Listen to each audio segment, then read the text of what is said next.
بسم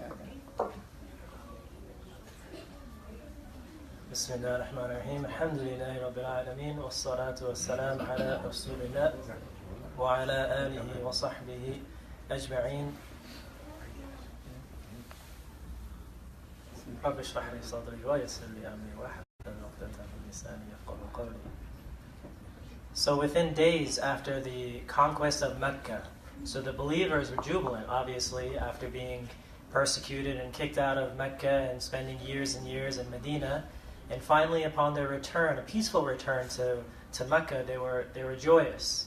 And within the first couple of days that they were there and celebrating a peaceful re-entry into Mecca, the believers started to hear news of the people of the tribes of Hawazin and Thaqif, based in and around Ta'if, which is the biggest city, closest city and biggest city to Mecca, that they were preparing for war, and they had amassed a massive force of about 20,000 men. And so the question was why? And so some of the scholars, they say that, well, they felt that, after the believers had taken over Mecca, that the next target was, of course, the polytheists of Ta'if. Others had said that, well, they had a rivalry with Quraysh, and so given that the Quraysh now became Muslim, they had one last opportunity to defend polytheism, and if they didn't step up to do so, then they were the last barrier before the spread of Islam throughout the Arabian Peninsula. And so they, and then they also perhaps were interested in getting control of the Kaaba, which of course was the center of everything in Arabia.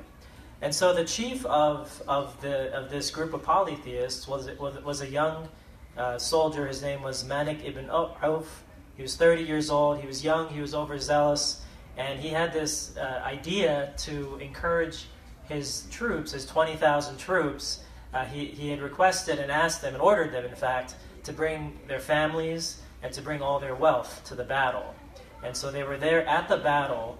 And so, of course, the thought is that this is the extra motivation for them to fight till the finish and to try to win.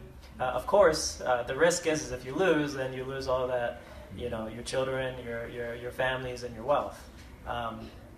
And so, once again, they had a force of about 20,000, and so the Prophet ﷺ informed the Sahaba, so within these first few days of the Fath of Mecca, that they had to prepare for war. And so the Muslims were about 12,000 strong, so as compared to 20,000 of the mushrikeen. And they had, so although they were outnumbered, they had more weaponry, they had more armor, they had more shields, more swords than they've ever had before in any of their previous battles. And keep that in mind, that's an important point. And so as they're going to the valley of Hunain, which is where this battle was going to take place, the Prophet ﷺ was going from rank to rank and speaking with the people of his army. And as he was doing that, he heard that it was said amongst the ranks, we will never be defeated today by way of numbers. And so the Prophet ﷺ was disturbed, very disturbed to hear this. And he immediately responded by telling the story of a prophet who was unnamed, who, as this prophet was approaching a battle, he gazed upon his army in amazement and felt impressed. A'jaba. And so that immediately thereafter, Allah had sent a disease and had decimated the army. And so Imam Ja'far as-Sadiq, he said that the procurement of victory lies in one thing: submissiveness and neediness to Allah, and the recognition of our helplessness before Him, and not depending on numbers, and not depending on preparation, but rather depending only on Allah, be it whatever it is that we're preparing for. And so there was also what also disturbed the Prophet ﷺ was that there was a hint of arrogance in this statement, in that when the Prophet ﷺ, when he entered Mecca for the conquest, as we know the well-known story, he was on his camel and his head was bowed down, touching the back of his camel. There was no boasting. Allahumma salli wa sallam barik alayhi. That is our way. And so what ultimately happened at the battle was that there was a valley, and the Muslims had to cross that valley to get to where they thought the battle was going to take place. And so Malik, who was again the head of the Mushrikeen, he had this idea to line the walls of the valley and all the crevices, have the soldiers there. And so they were hidden therein, and despite the fact that the Prophet ﷺ sent out scouts to scope out the battle, they didn't know that these people were there. And so when they entered the valley, once a large part of the army had entered in, out of nowhere they were ambushed. And so you can imagine, and so there were lots of archers. And so, the Muslims didn't even have their weapons out. And so you can imagine that this was a chaotic and terrifying scene. And so the Muslims were fleeing. And the Prophet ﷺ and the senior Sahaba held their ground. And then the Prophet started to call one by one via some of his companions, the different tribes.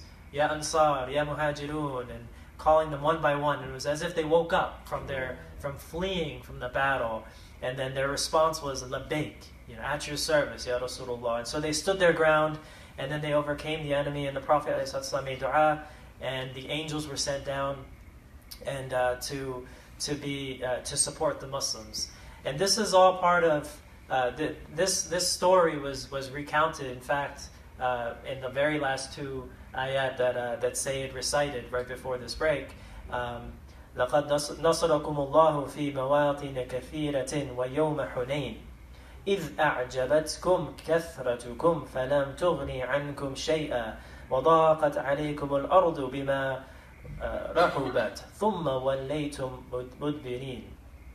And so the translation is, as it happens, God has already helped you on many battlefields. And on the battle of Hunayn, however, when your great numbers made you feel overconfident, that by itself did nothing for you. The wide earth hemmed you in as you had passed through the narrow valley and were suddenly taken by surprise and ambush. Thus you turned back and retreat. Then Allah sent down His sakina, His tranquility, upon the messenger and upon the believers, and He sent forces of angels you couldn't even see. Thus He punished the faithless, and that's how He repays those who cover the light of faith within their hearts. So once again, the lesson here is one of trusting in Allah, is of course to prepare, but to not rely on our preparations, but to only focus on trusting in Allah. Wa sallallahu ala sayyidina Muhammad wa ala alihi wa sallam.